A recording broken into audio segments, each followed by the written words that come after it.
La légende d'un petit Amérindien.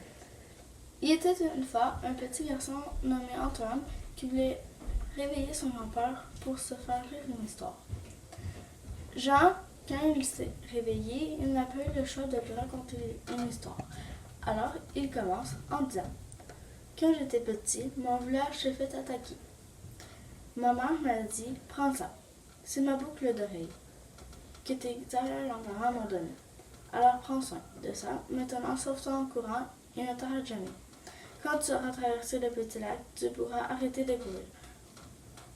J'ai donc écouté ma mère et j'ai couru le plus vite que je pouvais, jusqu'à la rivière. Mais le problème, c'est que depuis le temps, le lac a grossi et c'est devenu un océan. Il fallait que je traverse, mais comment? Tout à coup, je me suis souvenu que mon père m'a appris à construire un canot. Alors j'ai pris tout le nécessaire et j'ai pu traverser. Quand je me suis rendue de l'autre côté, j'ai entendu des hurlements, qui veut dire... Ce ne serait pas des hurlements qui veut dire j'avais un danger. Non, ce n'était pas ça. Ce qui voulait plutôt dire aidez-moi.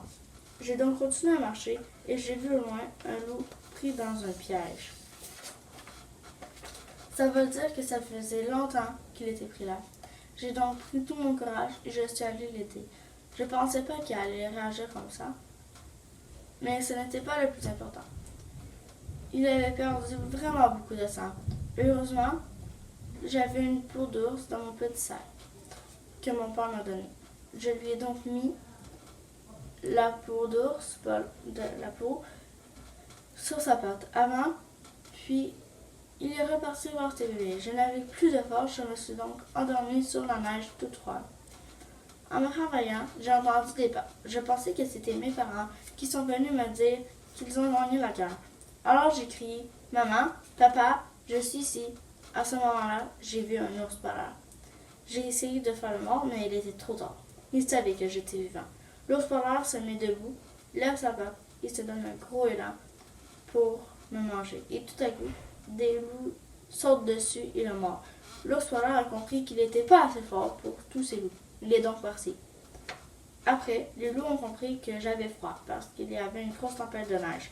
Ils se sont donc tous collés après moi. Après la tempête, ils se sont tous décollés de moi. Ils m'ont emmené à leur caverne. Ils m'ont nourri comme si j'étais un bébé. 5 ans plus tard, j'ai grandi et il fallait que je me construise une maison. Et je l'ai fait. Maintenant, tu peux me laisser dormir, Antoine. Je suis vraiment fatiguée. Oui, grand-papa, mais je peux dormir avec toi? D'accord, fiston.